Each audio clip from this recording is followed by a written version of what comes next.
So mga kababayan, no? Ah, may nabasa kasi ako.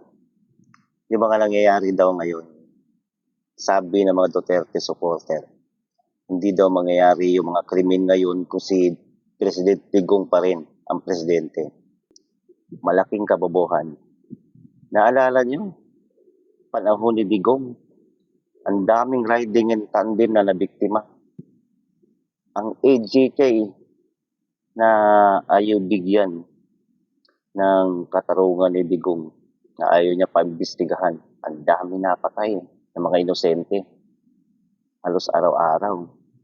Oh, diba? Tapos pinapalabas lang nila na mga durugista.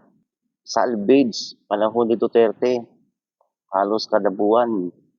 Nagreklamo ba tayo mga taong bayan? Di ba? Aminin natin, hindi tayo makareklamo dati kasi baka isa tayo sa mga AJK at pag-ilitan ng mga pulis o administrasyon Duterte. Di ba? Ganyan kalala yung panahon ni Duterte.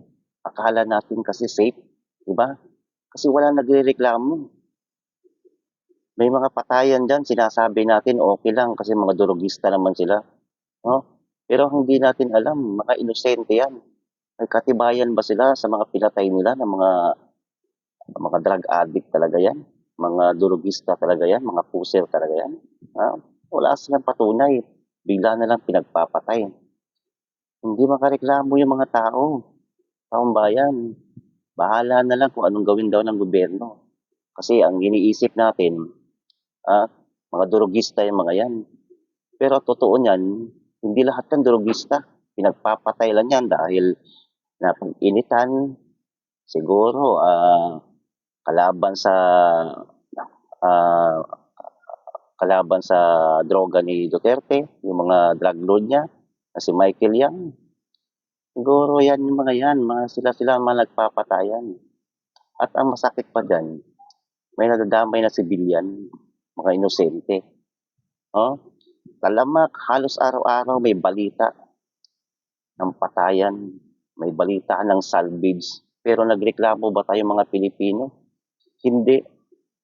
Kasi mga takot. Takot tayo na baka tayo ay mapag-initan ng administrasyon Duterte. Oh, kasi, halimbawa, nagreklamo ka dyan. Bigla na lang may darating sa yung assassin. Oh, oh. Kaya takot na takot ang mga Pilipino dati. Hindi lang natin yan na i-voice out dati kasi nga takot tayo sa mga Duterte. Alam natin mga kriminal yan at pwede nilang gawin na pag-initan tayo. Lalo yung sinasabi ni Duterte na patayin mo yan. Diba? Madali naman pumatay. Sasabihin lang ng mga pulis na durugista ka. Kaya walang nagreklamo. Kaya tikom na tikom ang bibig ng mga Pilipino noong mga panahon na yon. Inaakala lang ng lahat ng mga Pilipino na safe talaga. Imagine mo, pro Duterte ka, yung mga biktima, pro Duterte yung mga yun, inaakala rin nila na safe sila. Pero bigla silang pinagbintangan, napagkamalan, yung mga kamag-anak nila napagkamalan, bigla silang natigi, napatay. Oh? O ngayon, halimbawa ikaw ang pamilya mo biktima, kamag-anak mo biktima, sinasabi mo lang katotohanan na wala namang mga kasalanan yung mga yan, hindi naman mga puser, hindi naman mga drug addict yung mga yan. Pero walang nakikinig sa'yo.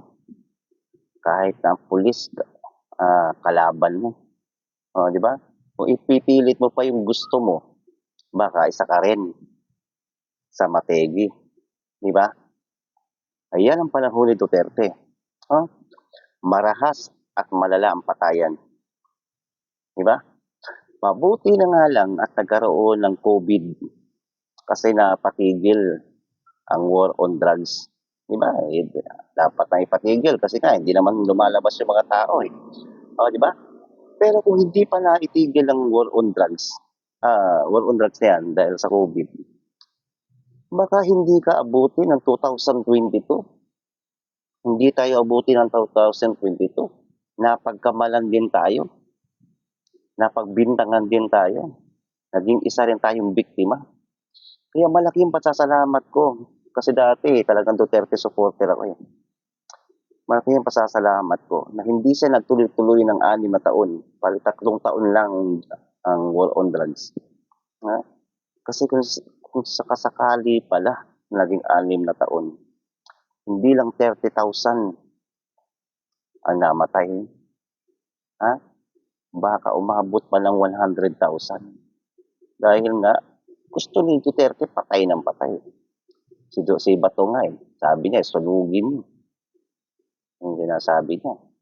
Tsaka may reward system. Kaya aktibong-aktibo yung mga pulis. May reward system eh, na nangyayari. Tapos, kagatungan pa ng mga kriminal. Talagang malala ang patayan. Maya-maya ang salvage. Di ba? Maya-maya ang riding and tandem. Natigil ba yan ni Digong?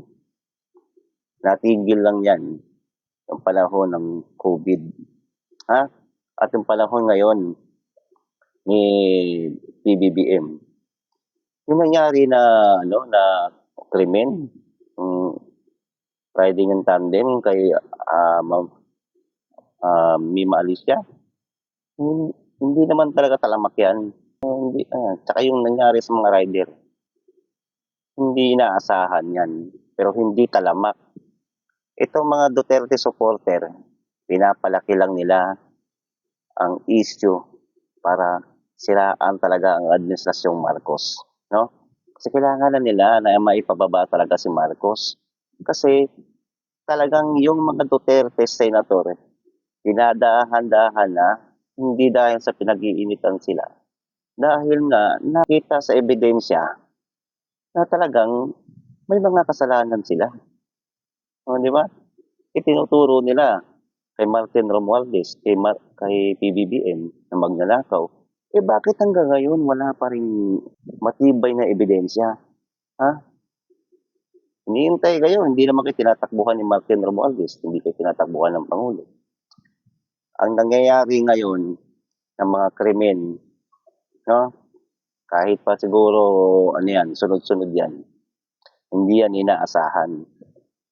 Kung makikinig kayo sa mga Duterte supporters, mga Duterte vloggers, pinapalaki lang nila ang issue. Iniligay kayo, inuuto kayo.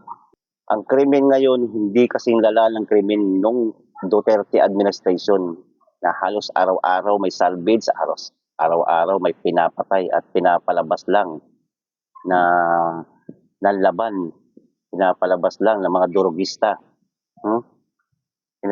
May napakulong ba silang drug lord, si Duterte? Wala. Kahit ang flood control, binaliwala niya. Hindi niya raw kaya. Maghanap daw ng bagong Marcos. Tingnan mo ang katarataduhan. Inutil. Di ba? Kaya kayo mga kababayan, huwag kayong magpapauto.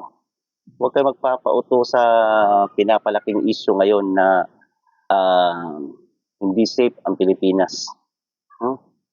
Ang mga pangyayaring yan ay hindi lang inaasahan. Masusolusyonan yan ng ating mga kapulisan. Masusolusyonan yan ng ating presidente. Maraming salamat po.